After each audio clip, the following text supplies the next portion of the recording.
Hello, everybody, and welcome back to the Sports Lovers Podcast. I'm your host, Brock. With me, as always, is my co host, Hunter Nisley, and a special guest, former valedictorian of Belfont Area High School, Matt DeBiro. Matt, how are you doing today? I'm doing great, Brock. It's good to be with you. Excited to join the podcast. I'm a big fan. I've listened to all your episodes, so it's a privilege to be with you guys. Hey, thanks. I really appreciate that. Hunter, how are you doing today? Brock, I'm having a great day, sir. Thank you, of course, for always having me on. I'm really excited to talk some college football with Mr. Matt DeBuro. It's going to be a good time. Yeah, I think so too. So today we're a little bit late on this one, but hey, priorities in life, stuff you got to do. We are going to be talking about the final rankings for the college football playoffs, and what we got was Georgia number one, Michigan number two, TCU number three, and Ohio State four. I had predicted. I remember my original prediction was Georgia, Tennessee, Ohio State, and TCU. So I feel pretty good about. I did decent on my predictions. But my first question for you guys is: do you think the committee got it right? We're gonna go to Matt first for this one. What do you think, Matt? Do you think the committee got this right? Well, Brock, I think the committee got this right for sure. I think it was a pretty easy year for them, at least for the final week of rankings. The one and two spots, Georgia and Michigan, that was pretty clear and obvious. I don't think there was a whole lot of discussion. They had had Georgia ahead of Michigan in the weeks leading up to this, and I don't think anything in the championship games would have changed that, and it didn't. The three and four slots, TCU and Ohio State, there could have been more conversation there. I'm sure there was in the committee room, but I do think they got it right. And I think they got the order right. TCU sliding in at three, despite their loss in the Big 12 championship game to Kansas State. Not only do I think TCU deserve to stay in the top four, I do think they are worthy of their spot at three. I'm glad to see that they didn't knock them back. I especially think they should be ahead of Ohio State, who wasn't even playing in championship weekend. And I certainly don't think that Alabama, as good as the Tide are, I don't think they should have crept in. So I like TCU at three, and I like Ohio State at four, ahead of Bama and Tennessee, who were coming in at five and six. I mean, really, it's the one loss, right? I mean, Bama and Tennessee both having two losses. You make a lot of arguments about how poorly Ohio State played in the second half against Michigan. And you can argue about the margin of Bama's lost two losses, but I do think with one loss to Michigan, that being their only loss, Ohio State deserves to be in at four. So I like what the committee has. All right, yeah, I share similar beliefs. Before I say my take, I'm actually going to slide it over to my co-host, Hunter Nisley. Hunter, do you have anything to add to that? Or like, what do you think? Did they get this wrong? What do you got for me? I do agree with Mr. DeBiro here that the committee did get it right, at least given the circumstances. Like you said, Georgia, Michigan at one and two completely makes sense. Undefeated conference champions, that's fine. TCU at three, I'm happy that they're at three. I was a little nervous because they lost, and I was like, oh man, this could be bad. Because back in 2014, TCU, before the Big 12 had their championship game, played their last game on championship weekend, just their 12th game of the year, and they won. They won 55-3. They were number four going into the weekend. Even though they won, they then got kicked out the top four, which is kind of crazy. So I was a little nervous for TCU after their loss, but I think they got it right. Ohio State at four, given the two losses of Bama, Tennessee, and Clemson and them, uh, really fine with Ohio State being there.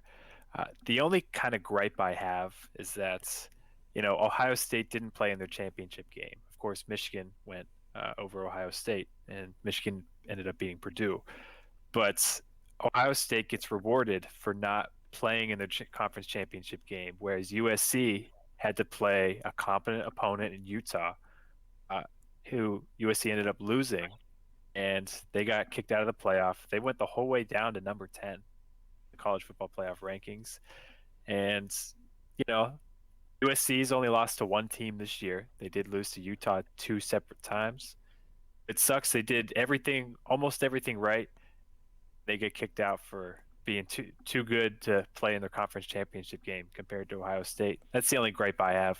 Otherwise, I think they did a pretty good job. Yeah, that's an interesting point you bring up. I didn't really even think about that because I was like I think SC has to win for them to get in, but now you have this weird spot where it's like TCU loses in the championship game, but they go in, and SC loses in the championship game, but they didn't get in. Now, I mean, I know there's a difference with like losses and whatnot, but that is like they're kind of put in a tough spot there. Um, but I agree with both of you. I think like yeah, Georgia, Michigan definitely deserve to be in there.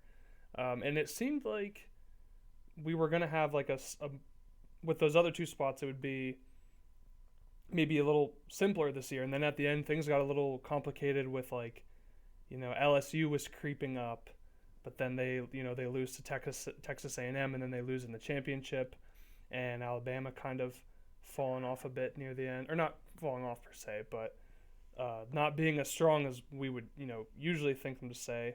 I think the margin of losses is also interesting too. One thing that I feel like people just kind of forget is like Ohio State, they were in a bit of a battle the second to last week against Maryland. They were on the road at Maryland, and Maryland had them on the ropes.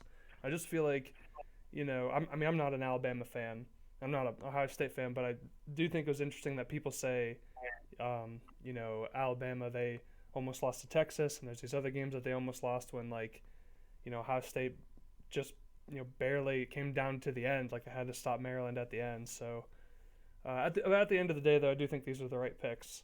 And I agree with them. I think these are good teams. I was worried that they would kick TCU out and favor like that big name team like Alabama. Like certainly that could probably draw in more views or whatnot. But I'm just really happy they picked the program like TCU and Yeah, if I can add something to of that, course. I like you, Hunter. I was a little anxious about what they would do with TCU, given the history. I do think though them keeping TCU at 3 does show the respect that has earned in the committee's eyes this year, particularly Kansas State. I think the committee has been showing a lot of respect to Kansas State in the last 3 or 4 weeks of rankings, and I think that was reflected in TCU and how they kept them there at 3. I think they just have a lot more respect for TCU than probably the average college football fan might even have at this point in the year.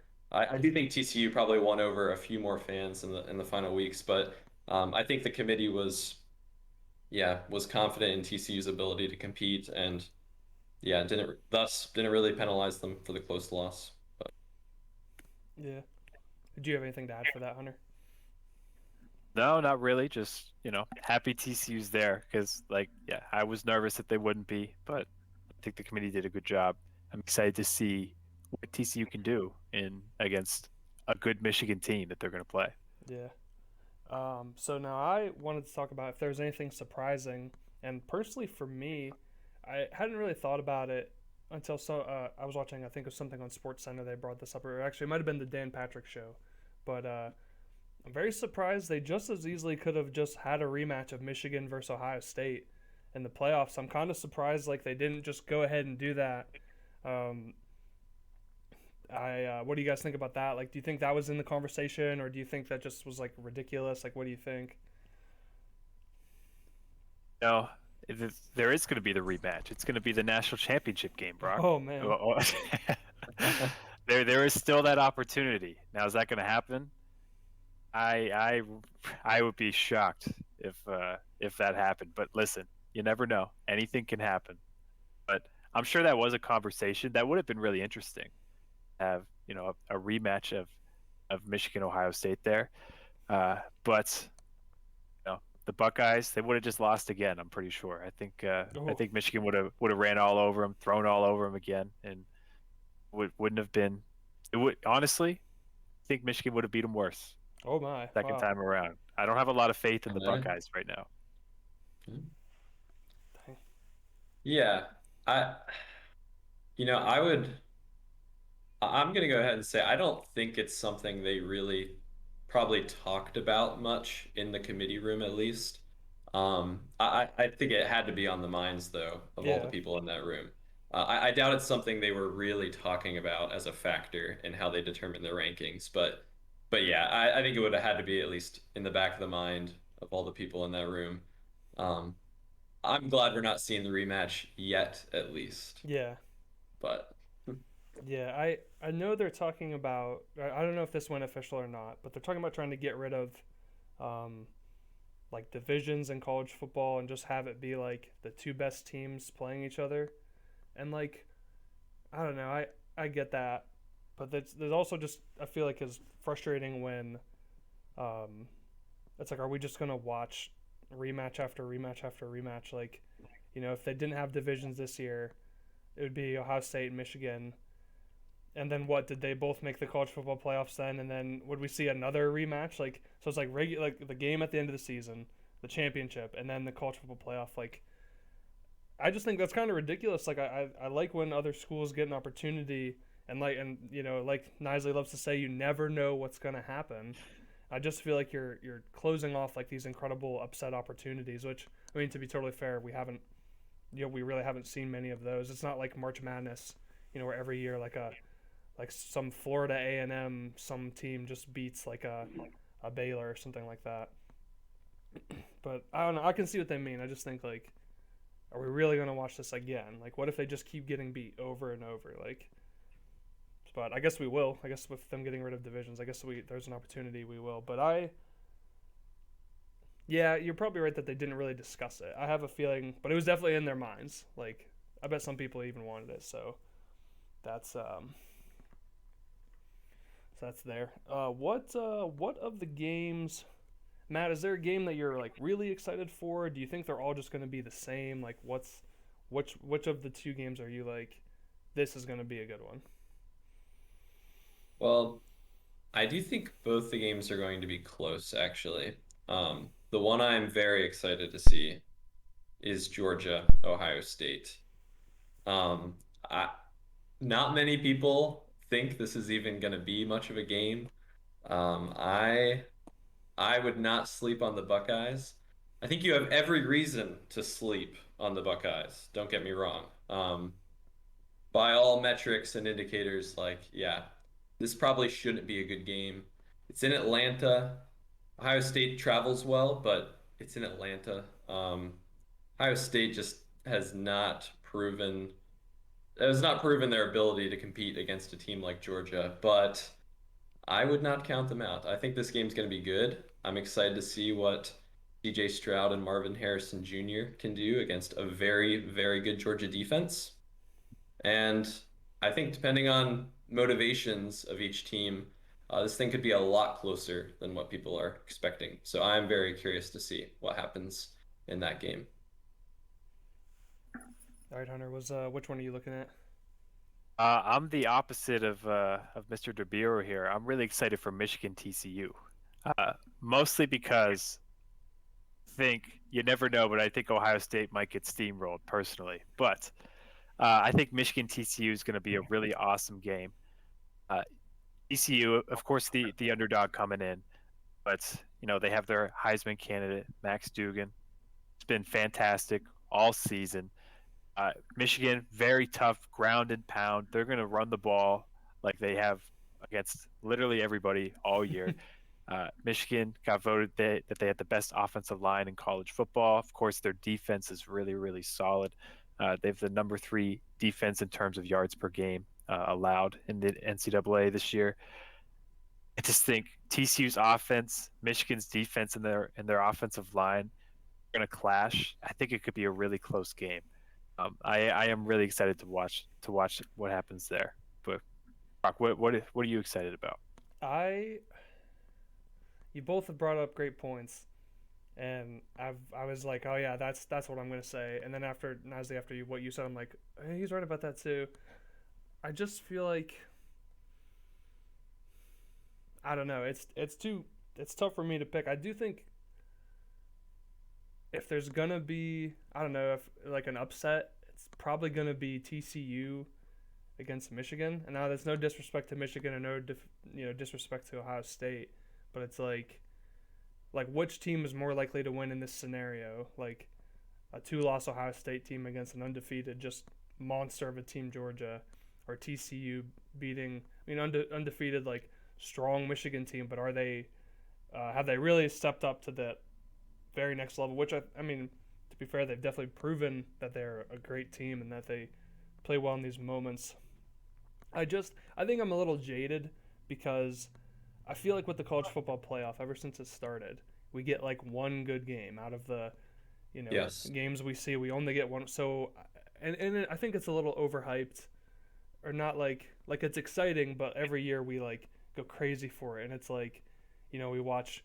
There was the one year Washington played Alabama, and it was like, Washington scored like 3 points, Alabama steamrolled them, and then there was like Clemson and Ohio State, and Clemson was really good, and Clemson, also steamrolled them.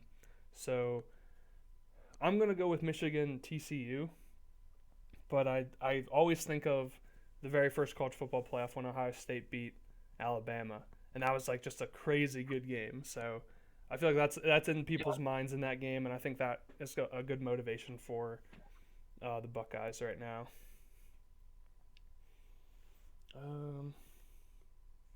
So this is it next year or the year after is the 12-team playoff? The year The after. year after. So Yeah, 2024, I believe. So this is the second Yeah. to last one. I definitely think having a playoff bracket is better than just like what they did before. But I also think we did an episode about this earlier where I was all for the 12-team playoff. Now I'm a little mixed feelings on it. What is like? Is there like a big legacy thing for the 14 playoff, or are we just gonna kind of be like, thank God that's over? Like, is there a chance that people are like, maybe we should go back to 4 teams? Like, do you have any thoughts on that, Matt? Anything like that? Do I think that after going to 12, people will want to go back to 4? Yeah, To be honest, probably not. Um, having seen us go from essentially, 2-team BCS format to 4-team college football playoff. I know 4 to 12 is a much bigger jump than 2 to 4, but you don't see anyone really wishing we could go back to the BCS. yeah, I yeah, think pretty much across the board, people agree that 4 is better. I expect that within a couple years of the 12-team format, with all the excitement that's going to go around postseason, I doubt people are really going to be, hungering for that 4-team playoff. Even though I do think there are good reasons to be a little sad, at least, that we're going to be, you know, ending that era. I think there's some cool aspects about the 14 playoff that we are going to lose as we go to 12, but I don't think like 5 years from now, there are going to be a lot of people who are, begging that we go back to 4. yeah. What about you, Hunter? I agree. I'm sure I've seen a handful of people on Twitter try to state the case of why the 4 team's better than the 12. I think they're just wrong, personally. Honestly, the more teams you have, I think the better, the more fun. The fan experience, I think, is going to be better. It's going to be teams hosting home playoff games in the 12-team format, which is going to be really cool. Just for anybody to host a home playoff game, especially in college football of all sports, it's going to be electric. The crowd's going to be crazy. It's going to be a lot of fun. Plus, a lot of people, I think the argument for the 14 playoff is year in and year out, are there truly more than 4 teams that can actually win the college football championship? And I do think sometimes there's a point to that where right now Georgia is kind of I'd say the overwhelming favorite out of the 4 teams currently. But can't sit here and tell me that Alabama or Tennessee couldn't give any of these teams a run for their money or potentially beat 2 or 3 of these teams in the top 4. USC has only lost to Utah twice all year. They've beaten everybody else they've played. Who says they can't go in and beat Michigan? Uh, even a team like Washington or Kansas State, who the college football playoff committee has been very favorable to this year, who says they can't go in and win a game. You never really know, and I think that 12-team playoff when that does come, I think we'll see probably a few more upsets than before. Uh, the other thing too, from the end of the season to and these teams actually play in January, they get about a month off to game plan, to rest for guys who were maybe injured, to come back and be healthy. When we switch to that 12-team playoff, we're gonna have to play at least one more game, maybe two more games. Things like health and just less rest can play a factor as well. So I think it'll be fun when we do get to that 12-team playoff. I agree with like the. I definitely can see the like the preparation. Like that's one thing I've kind of frustrated with is like they announce a college football playoff and then like a month later they play, and I do think that just some teams are not. And I don't know. I guess like that's the advantage of good coaching, but I think some teams just aren't conditioned to like wait a month and then all of a sudden they're playing football again at the very highest level, and I do think they could do a better job of just like let's get this going a little bit sooner. So yeah, I think if you did like a 12-team playoff and you could have more games played and then maybe like a bit of a longer break before that championship, we could get a better product. And I also think like the frustrating thing with college football, and I mean, and we see it in the pros, but like, I'll take LSU for example. LSU, they lose really close to Florida State week 1, and then they play a little better, play a little better. They get destroyed by Tennessee, and we're like, okay, LSU is no good. But then they go on a bit of a run. They beat Alabama, and we're like, no, LSU is legit. They beat Arkansas by 3. They struggle against UAB in the second last game of the season. Then they lose to Texas A&M.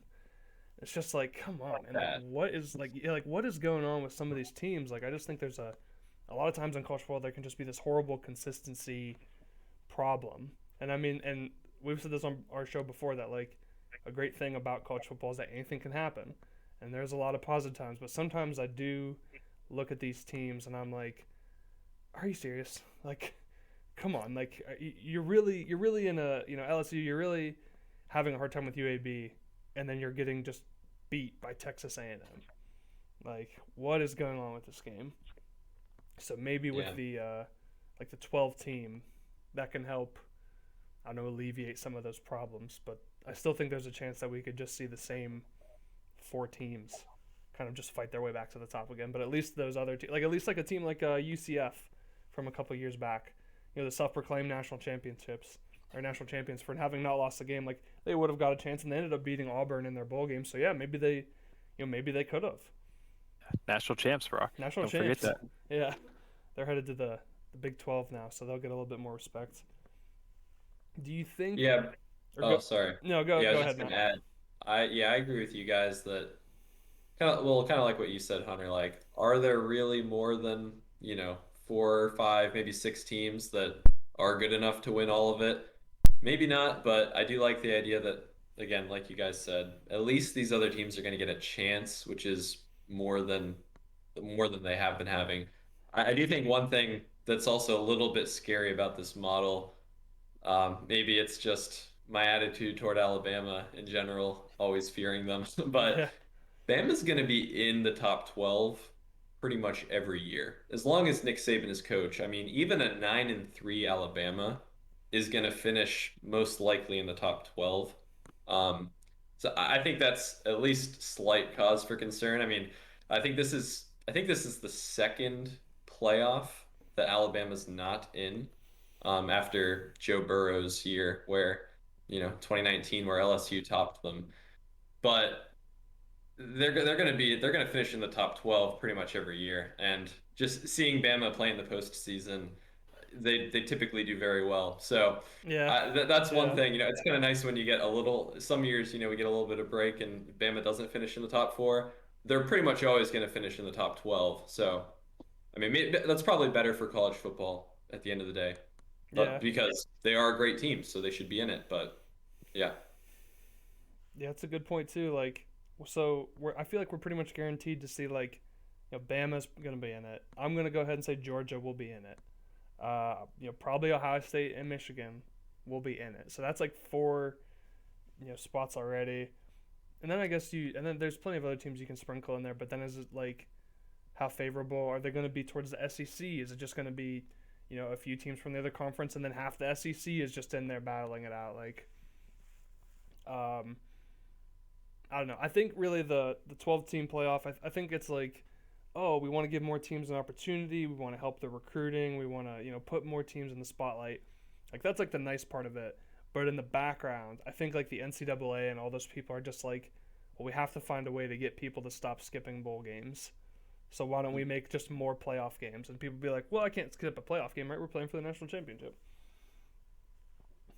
Oh man, just wait till big time quarterback says, "Hey, I'm not playing in the college football playoff." They're projected to be a top 5 pick. Yeah. And then what's gonna happen? Yeah. I don't know. That would be scary. That would be worst case scenario for college football right there. I think that's very possible, honestly.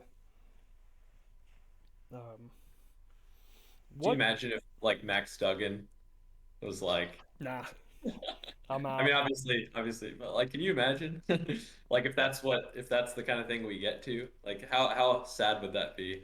I mean, it's certainly possible if you said, "Hey, you're about to be a multi-millionaire, go play in the NFL, but you got to play these like 2 to 3 games first, potentially, tear an ACL, then maybe you're going to be a 3rd-round pick or a 4th-round pick now." Listen, if it was me, you wouldn't see me playing in those games. Now, I mean, depending on the situation, I can't say for sure. Now, I'm never going to be in that situation. Yeah. But, millions of dollars to go play the Jacksonville Jaguars sounds a little better to me than playing for free at TCU. Yeah. Especially if it's a 12-team playoff where, you might, if you're coming in as like an 8 seed or something, you're like, well, play a few games here, Yeah. Yeah.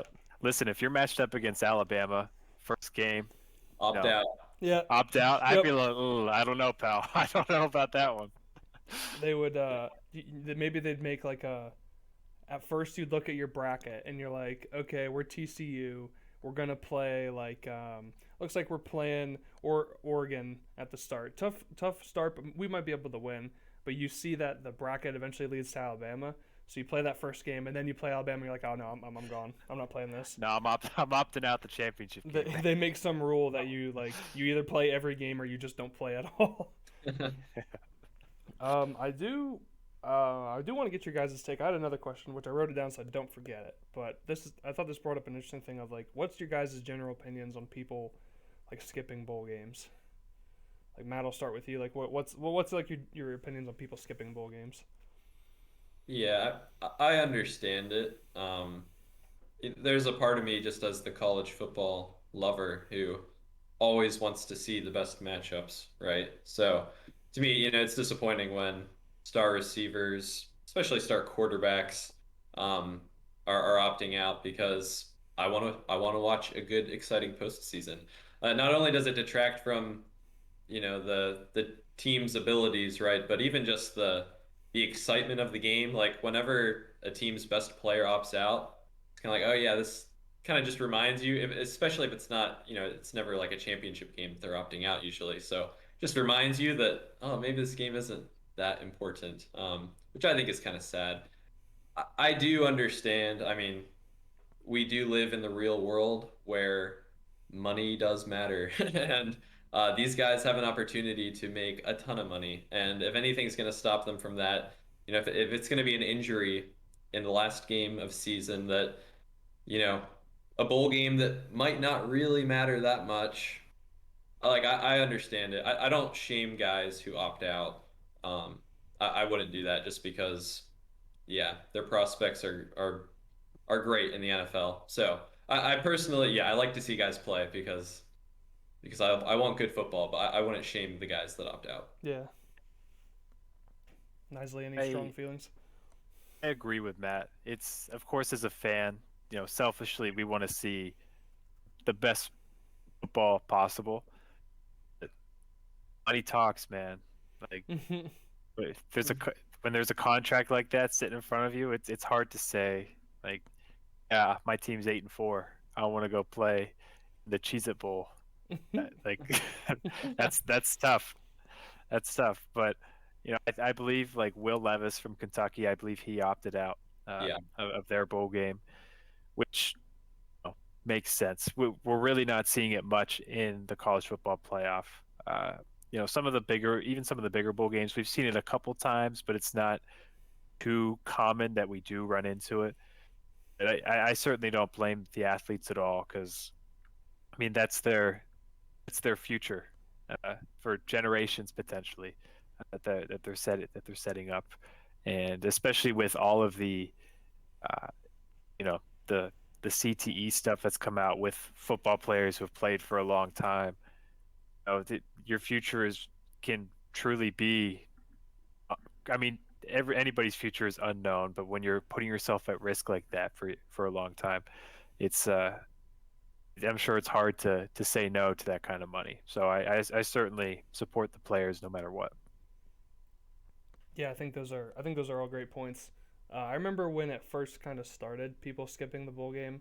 I was very upset. Like I remember when Christian McCaffrey skipped his bowl game. I was like, dude, like, way to just give. To me, it was like he gave the middle finger to his school and to his program and to his players, and was like, look, I don't really care about you guys. I don't care about this game. Like this is just a bridge for me to get to what I want to do. But I remember, yeah, I remember back in I think it was 2016, roughly in that area. It was Notre Dame played Ohio State in a big bowl in a New Year's Six bowl game, and Jalen Smith played that game, and he ended up like hurting his, um, I think it was like his hamstring or something in that game, and that kind of, and I think he still got to play in the NFL, but wasn't quite the same caliber player that they thought he was going to be, or that he was before that, and that kind of changed my perspective of like, I try to think of what like the best case scenario is. You play in this bowl game. It's this great game. You have all those memories with your friends, and you move on to the NFL and you have this great career, or you suffer some devastating injury. Where maybe you don't even play again, and people would be sitting there saying, "If only there was some way this could have been avoided. This is terrible." And it's like, well, yeah, there's a way they can avoid it. They just choose not to play. They can opt out. So I think when I think of the that worst case scenario of just never being able to play again, that changed my perspective. And at first, I think it's a little different now, but I was also like, yeah, dude, like get away from the NCAA. Stop letting them make money off of you. Like, and you're just sitting there not getting anything. Meanwhile, they're stuff in their pockets.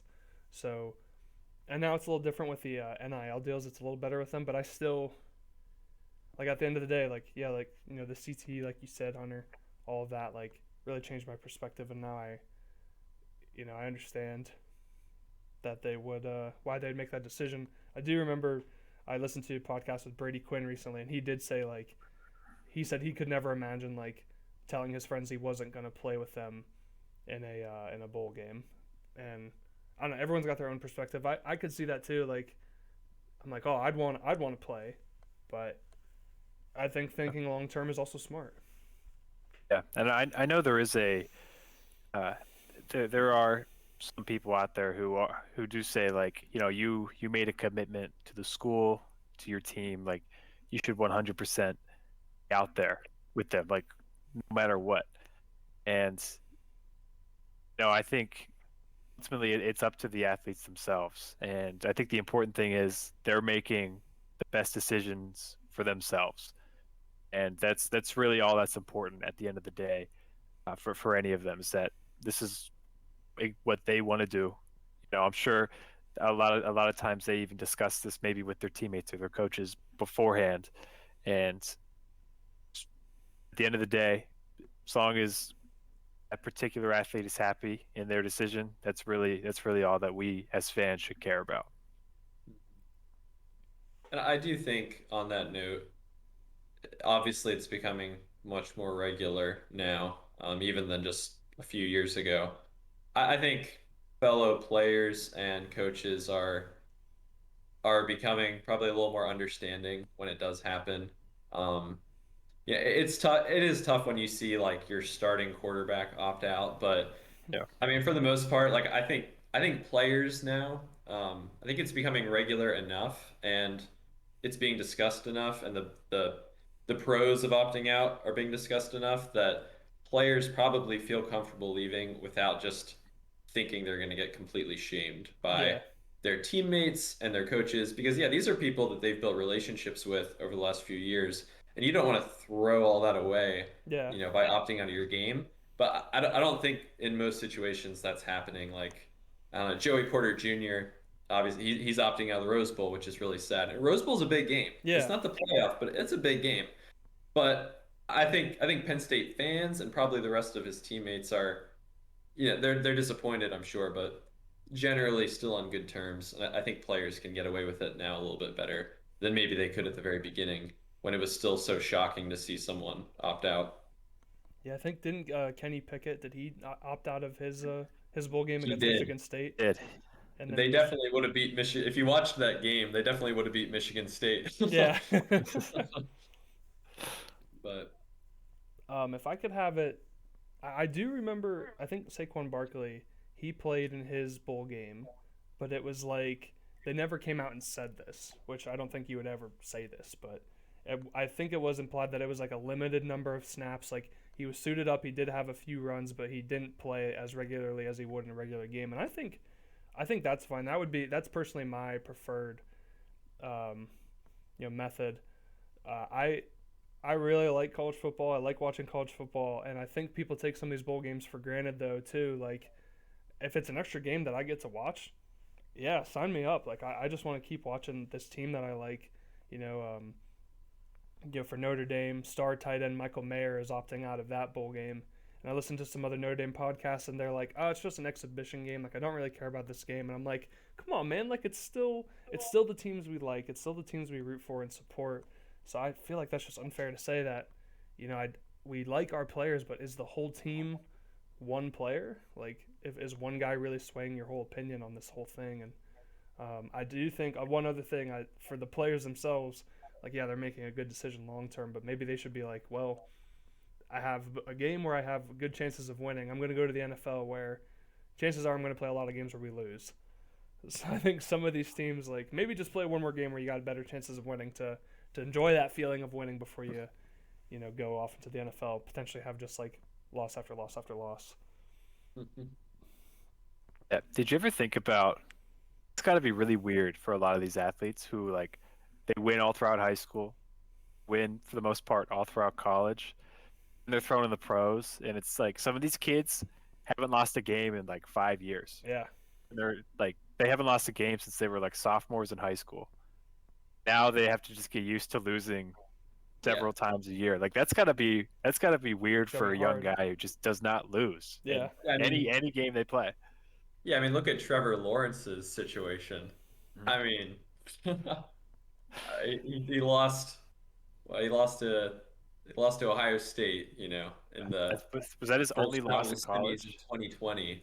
That might have been no, he probably his only loss, he or lo- did they he? lost they lost to LSU in the championship. That That's was to right. Joe Burrow in the Yeah, championship. Joe Burrow beat him. So yeah, what, two losses, right? Yeah, Losses. I think Probably they were didn't lose undefeated in much in high ACC school. play.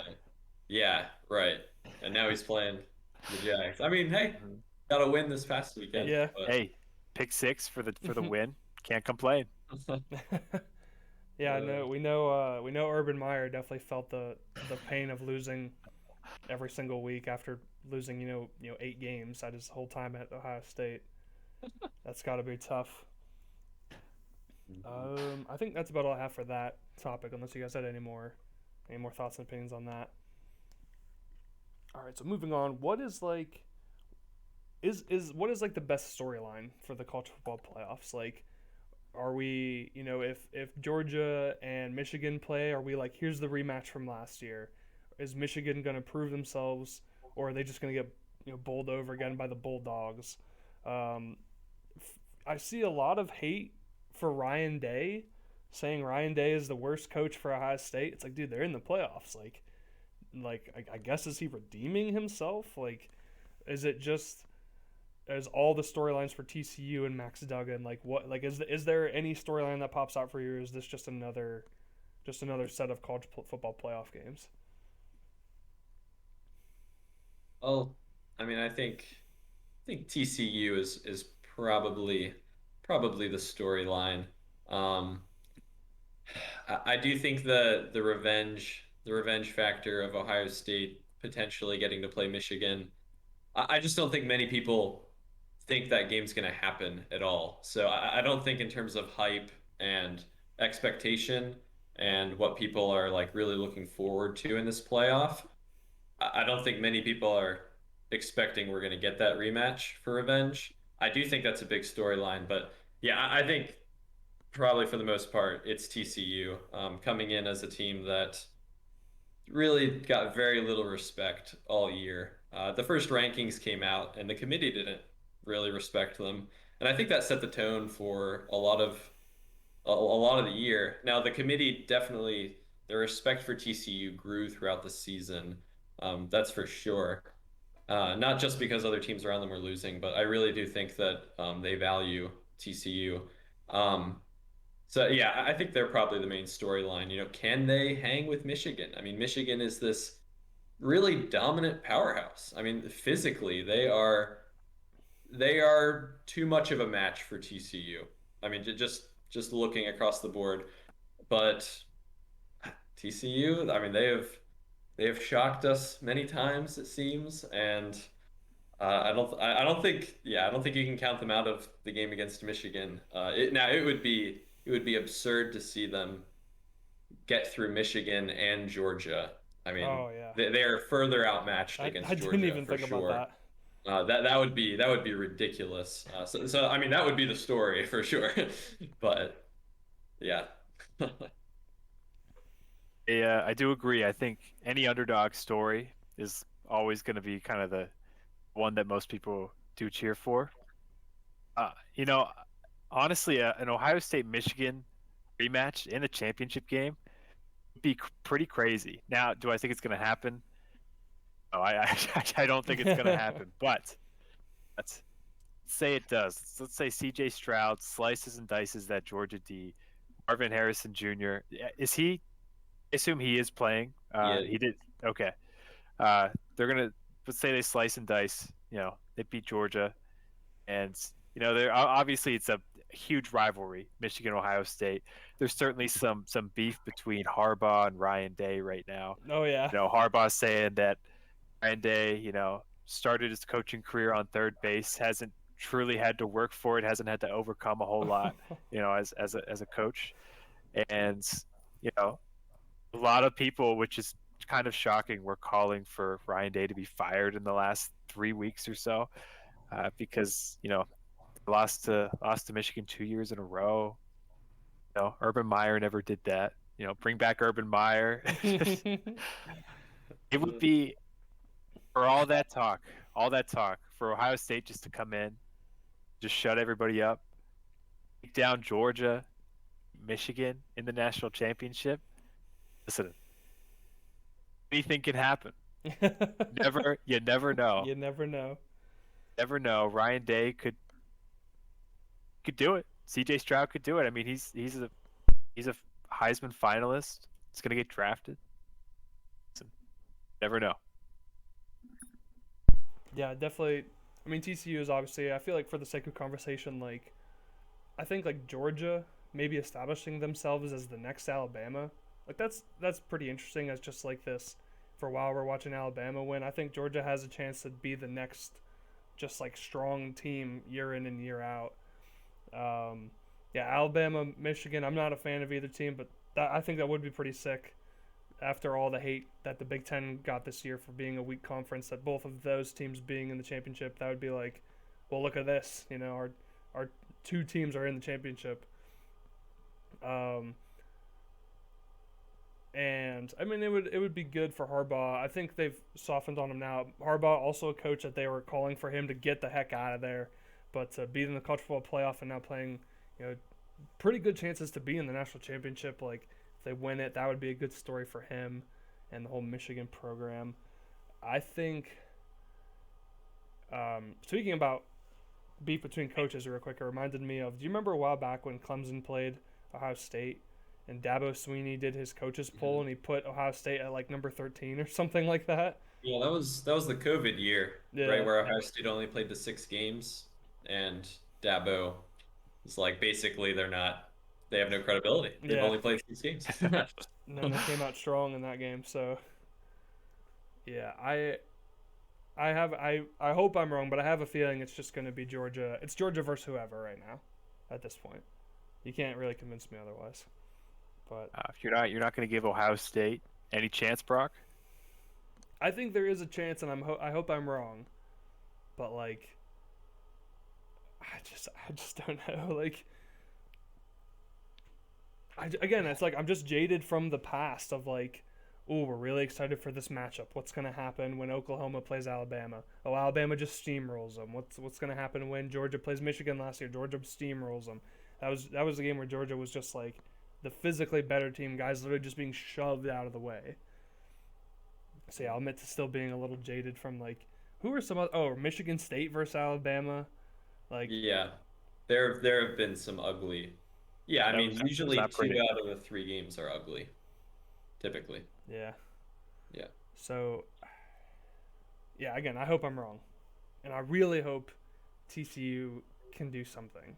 I just think in the back of their heads, like they're a little upset. Like they're happy they made it, but they're like they might be hungover on that championship game of just like we should have won that game. We should have won that game. Like they didn't win, and they're like, all right, we're in no problem. They're like, oh, we should have won that championship, and now we're here against Michigan without a ring.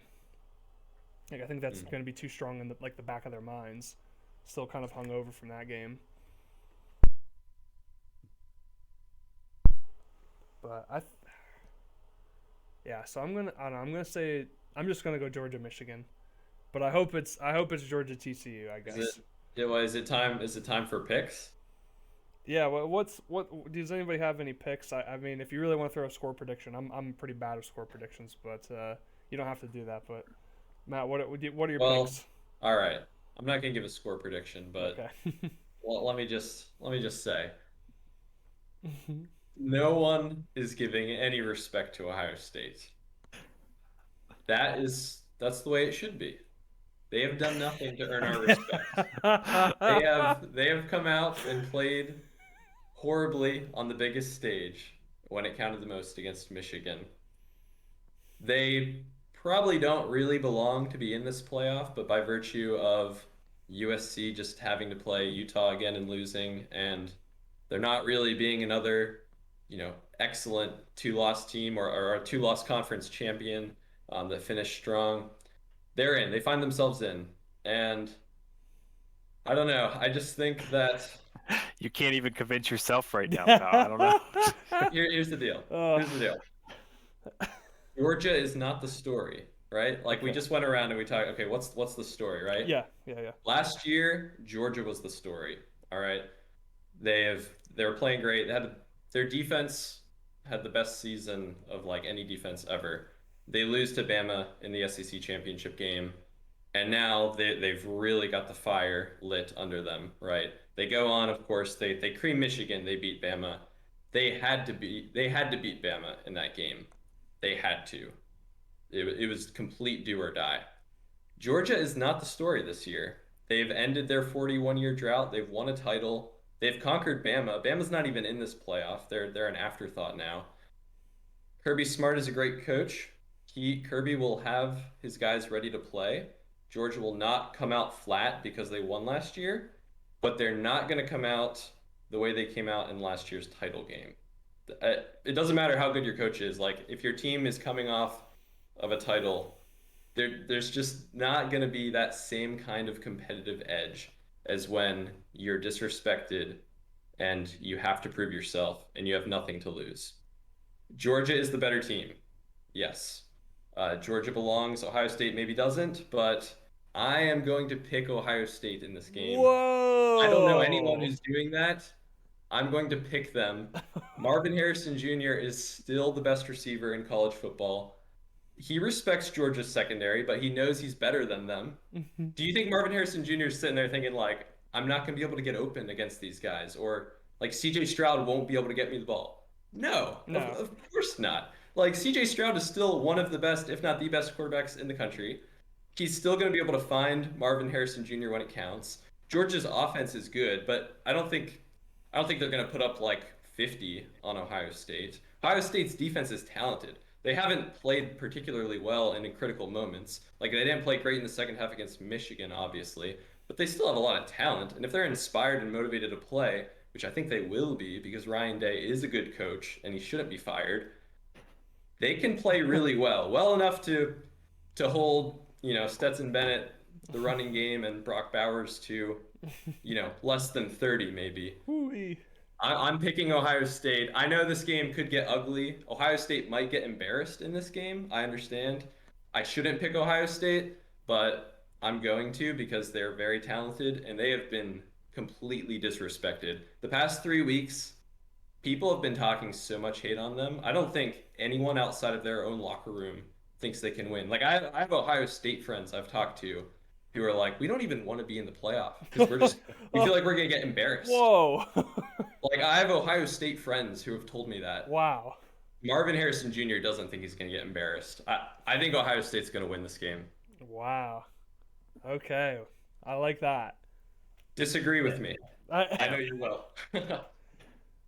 No, I think that's a good point of like the mindset, like, and they could be Ohio State could be sitting there like they lose to Michigan, but they're sitting there like give me that just one more chance, just give me one more chance. It could be like I imagine at the old school. It's weird saying old school, but like similar to Tom Brady potentially, if it's like he's sitting there telling his defense like give me one chance. All I need is just one chance. And I bet like that's a similar thing for Ohio State. They're sitting there on the outside looking and they said, give us one chance to prove ourselves like we can do this. And I think like Ohio State, the Big Ten, I was just defending it, but I do have to understand also it was a bit weaker this year. But like I do think I think it's it should be admired that Ohio State really just came in and like every game I watched outside of Notre Dame and Ohio State was close for a while, and then kind of near the end, Ohio State pulled out. But like, pretty much most of those games, minus the Maryland game, like right from the start, I was like, oh, Ohio State's. Oh, and the Penn State game until the end. But like when I was like Ohio State, Michigan State, and I was like, oh, this is just awful. Like, or not awful, but like Ohio State is just rolling them right now. And I think that kind of well-tuned offense, just continually rolling people, is just. People just take it for granted and go, oh, well, they aren't proven. It's like, no, dude, like they're rolling through the Big Ten, like.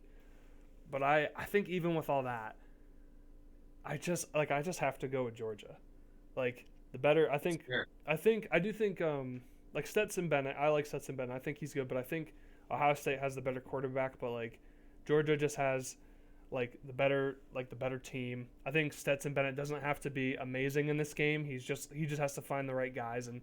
That Ohio State secondary will crumble like they did in the Michigan game. So I'm going with Georgia. I'm going to go Georgia. I'll give a score prediction. Never do I get these right, but I'm going to say at the start, it'll be like the first quarter, it'll be like 7-7, and we're like, oh, okay, here we go. And then the final score will be like, I don't know, 28-10. So that's my pick for that. What about you, Nisley? Listen. I'm going to try my best to make the case for Ohio State here, okay?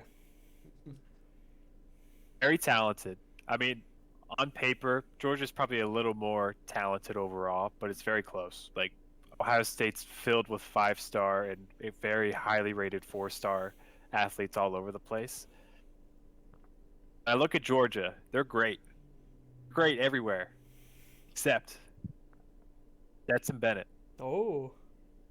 He's a game manager. He's essentially the best version of Sean Clifford you can imagine.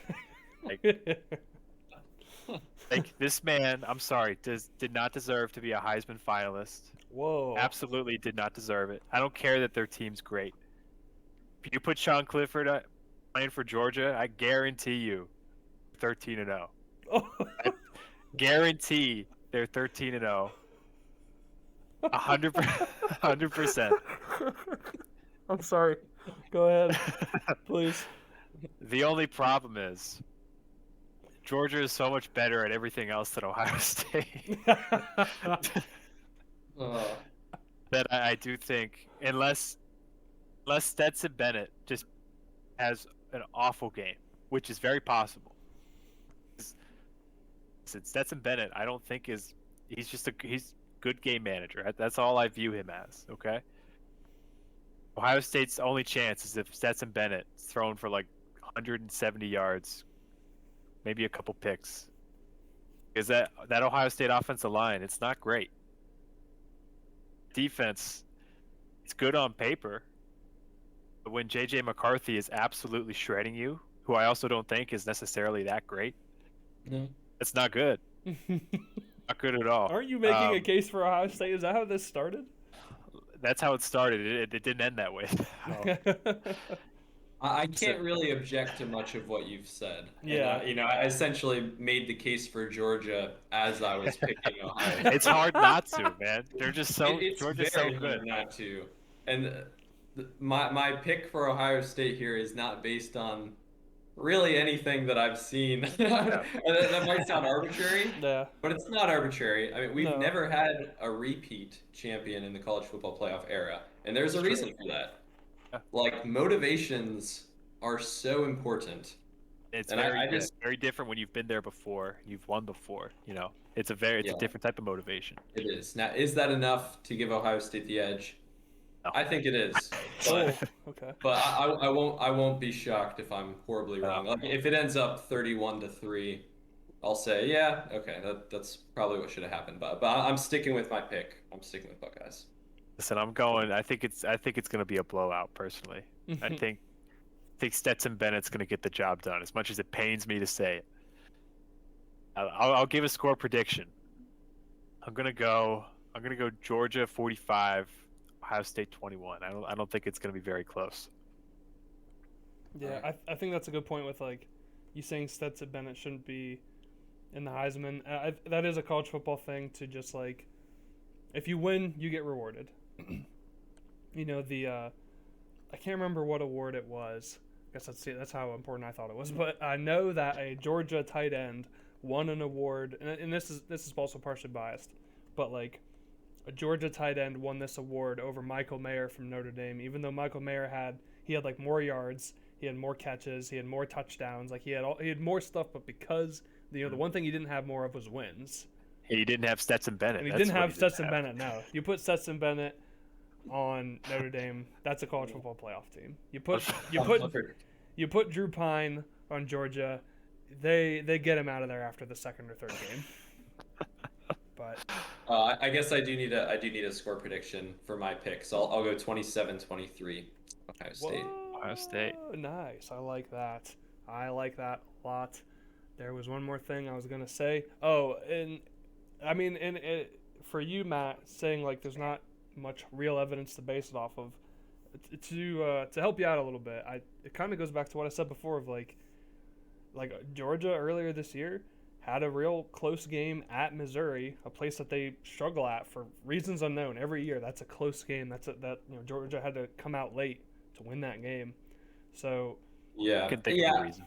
I do think there is maybe a little bit of a magic. I don't think Georgia's quite as invincible as we've been talking them up as. Like, they are, I think on paper and in reality, they're the best team in the country. But I don't think it's as if like we haven't seen any signs of Georgia struggling in any way throughout this year. No, that's not like we've seen them stumble a bit. We've seen their offense not be as effective as it should be. We've even seen their defense give up big plays. So like I don't think it's as if to see Ohio State come out and actually find a way to like make some big plays against their secondary, or to see Stetson Bennett like struggle a little bit and them have to settle for some field goals. Like, I don't think that's the stuff we've never seen before. Yeah. So like I don't think we're asking that much of Ohio State. I don't know. That's one more thing I'll add in. Yeah. Well, that's about all I got for that matchup. And that is an interesting point too of like we've never had a repeat champion. And I was like, that's not true. And then I thought about it and I went, yeah, it is true. We've had rematch games. So in theory, it'll be Georgia-Michigan, but this time Michigan will win. In theory. Theory. For the For Michigan TCU, I'm gonna stick with the corporate pick. I'm gonna go Michigan beats TCU. This one it'll be closer than the other game. I think TCU will hang around. They'll hang around. We'll get to the fourth quarter. It'll be like a 3-point game. And right when we think TCU is going to step up, I think that Michigan defense is going to step up, shut them down, probably get just a costly turnover near the end that either leads to like a pick six, a fumble recovery for a touchdown, or they'll get that pick and then that'll set up the Michigan defense to just kind of seal the deal at the end. So I'm gonna go probably maybe like a 21-31 win for Michigan here against the TCU Horned Frogs. What are they? I think Horned Frogs. Yeah, the Michigan Wolverines over the TCU Horned Frogs. Horned Frogs. And they have the Hypnotoad from Futurama now, which that's fine. Does anybody else have anything? Is anyone in here brave enough to pick TCU? I spent up all my courage with my Ohio State pick, so like you, I am going to go with Michigan here, though I do also think this game is going to be close. Both of these teams are definitely second half teams, so I think the first half could be really interesting because of that. I don't think either team's going to have pulled away in this game before the third quarter. So I because of that, TCU is going to feel like they're hanging around. Even if Michigan's winning, I don't think Michigan's going to build a substantial lead in the first half. So TCU is going to feel like they're hanging around, and they will be hanging around, but I just don't think there's enough magic. As much as I love Max Duggan, and Sonny Dykes got a AP Coach of the Year, great. It's been an awesome story. It's been an awesome ride, but I do think it's just sheer power that will prevail in Michigan. Similar to what you're thinking, Brock. Michigan, I think it'll be a one-score game, at least at some point in the fourth quarter. I think Michigan will get the job done. Maybe it's a defensive touchdown of some kind. I'll go 28-17 Michigan in a game that's probably a little closer than that score might suggest. Oh, fellas, those are two great picks, must say. Yeah. No, I do think TCU maybe has the best offense out of any of these four teams, or at least the most electric offense out of these four teams. Max Duggan, great guy, Heisman finalist. Arguably, I know he's better than Stetson Bennett. I can tell you that. He might be the best quarterback out of these four teams that are here in the college football playoff. You could argue him and Stroud. Stroud's certainly, going to get drafted higher, most likely. He's going to get drafted higher. TCU, I really like what you said, Matt, though. Michigan's going to make it feel like they're hanging around. They're going to have some confidence coming into the fourth quarter. They're going to be feeling good. It's going to be a 3-point game. They might even be up 3. Michigan's good. Do we know, is Blake Corum going to play? He is out. Okay. But Donovan Edwards has filled his place. Oh yeah. He might even be better. I mean, Corum's out, but I don't think that's too big of an issue. Yeah, Michigan runs the ball so effectively. Offensive line is just ridiculously good. I'm not a big J.J. McCarthy guy. He does enough to get the job done for them. I mean, he was great against Ohio State. You got to give him credit there. I want to pick TCU. TCU, are very middle of the pack defensive team. How are they going to stop the run game? I honestly don't think they can. They won't. Really don't think they can. I do think it's going to be a close game. But you had mentioned about motivation, about how Ohio State wasn't supposed to be here. They might be motivated. I think we can say the same thing about Michigan, because they got absolutely smoked last year by Georgia.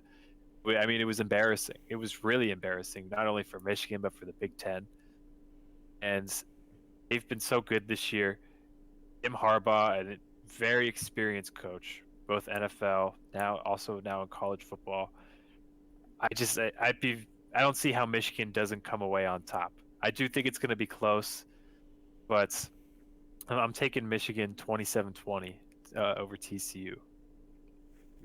Yeah, I think for TCU the only way they can win this game. I don't think if it's a close one, I don't think they can win it. I really think they have to sprint, like come right out of the gate and just like 2 fast scores, 3 fast scores, something like that. Like the typical Big Ten style, for the most part, is that slower ground and pound, like win in the trenches, all that stuff that people say. Like I don't think Michigan is slow, but that's generally like the wear you down kind of style of play. But I think TCU just has to like every time Michigan tries to get their bearings, they need to another touchdown, another big run, and just big plays. Like they have to put it away in the first half, or they won't. I don't think they'll last to the end. I think they'll just get worn down too much by this Michigan team.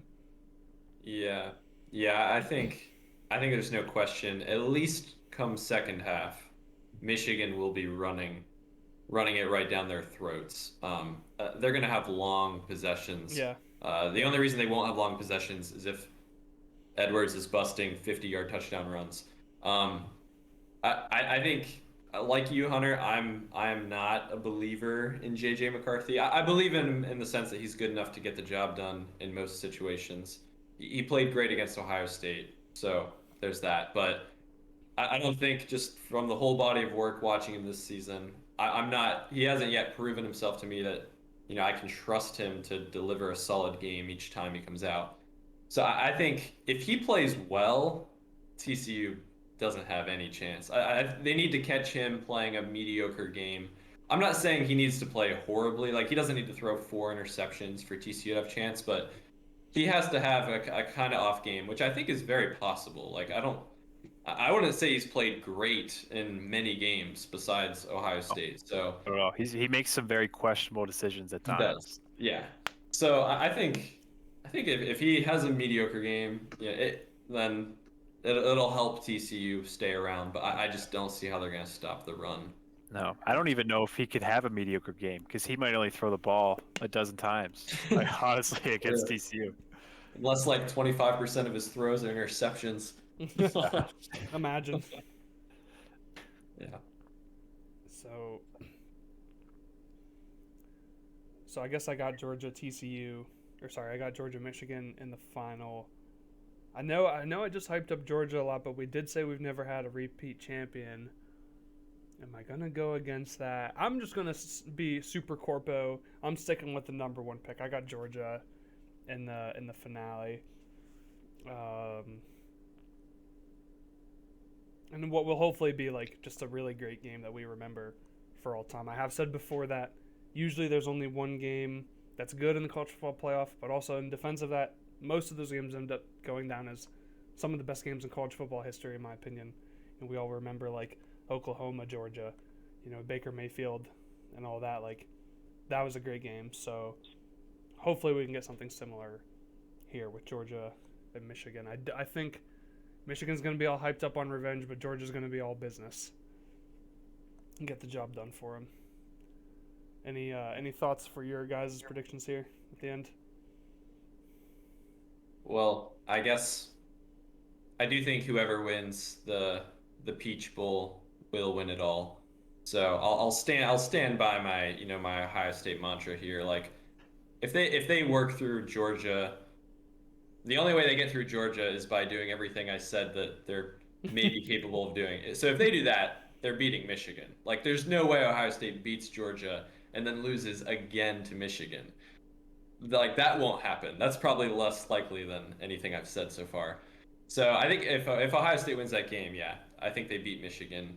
But if Georgia does win, as we suspect, then I do think Georgia would beat Michigan as well. No disrespect to Michigan. I know I'm picking them against both possible opponents here. Yeah. I do think it's a much better Michigan team than last year. I think they're just more solid all around. But I do think if Yeah, if Michigan has to play Ohio State again in revenge, I'm going with the Buckeyes. But if they do play Georgia again, I think it'll be closer, but Georgia still wins. No, I think we're setting ourselves up for a really boring national championship Oh game man. if it is Georgia Michigan. Yeah. Personally, I mean, I'm gonna enjoy it just because I'm a fan of football. I like ground and pound. I think it's more fun than it gets credit for. Man, would it be way more fun to have TCU and or Ohio State in that national championship game? It Oh would be yeah. way more fun Oh yeah. if it's either of those two. You see, Ohio State would be amazing. That would be unbelievably great. Like, Yeah. oh man, 3 versus 4. 45. It would be. They'd be going back and forth. Their defense is stopping anybody that game. No, no. It's just high scoring. That's why we need a third place game. 'Cause it would be it would be probably better than the national championship game. But if it is Georgia Michigan, it's the boring pick. Georgia's just better. I mean, JJ McCarthy I don't know, he might be worse than Stetson Bennett. I guess we might find out in that game. At least give Stetson Bennett that. You got. I'll give Stetson Bennett better than that. JJ McCarthy. He's better than JJ McCarthy. No, technically. That's I mean, gosh, it's just I don't think it's a super exciting game for like the casual fan. You know, Georgia's Georgia. They're good at everything. Michigan can run the ball, and it would be really interesting to see if they can run the ball against Georgia, because that defensive front of Georgia is really good. It's just gross. It's NFL guys everywhere. I have to pick Georgia, man.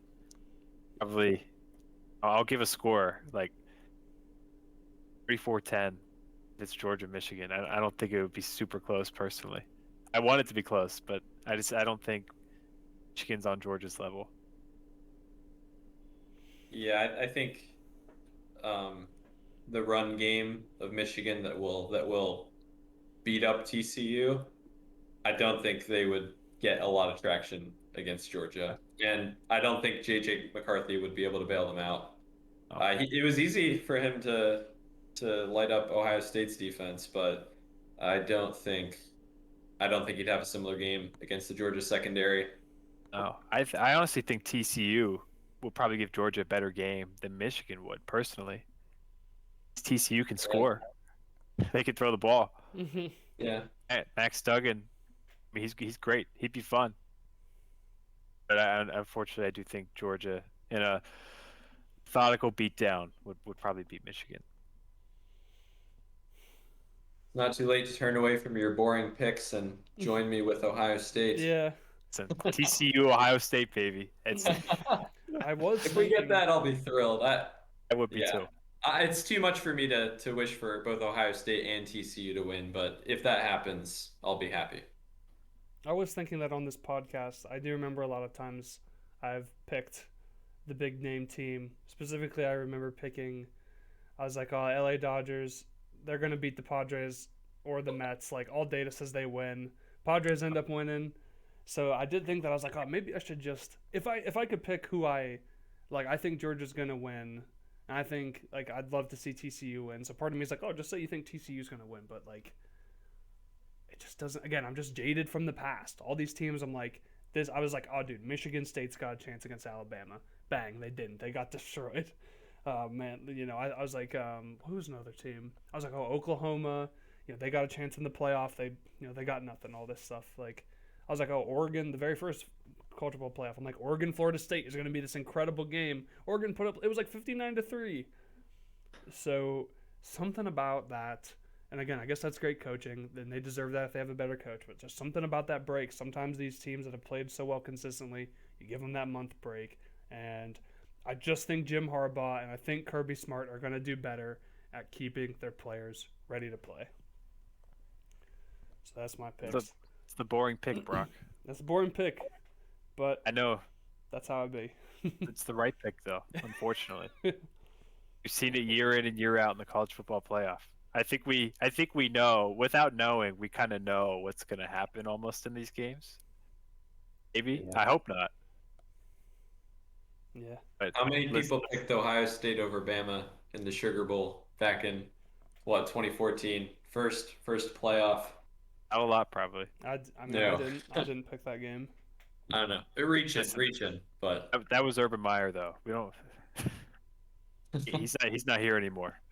It, got Ryan Day. He Cardell started on third Jones, base. 12 gauge. 12 Oh gauge. yeah, that's right.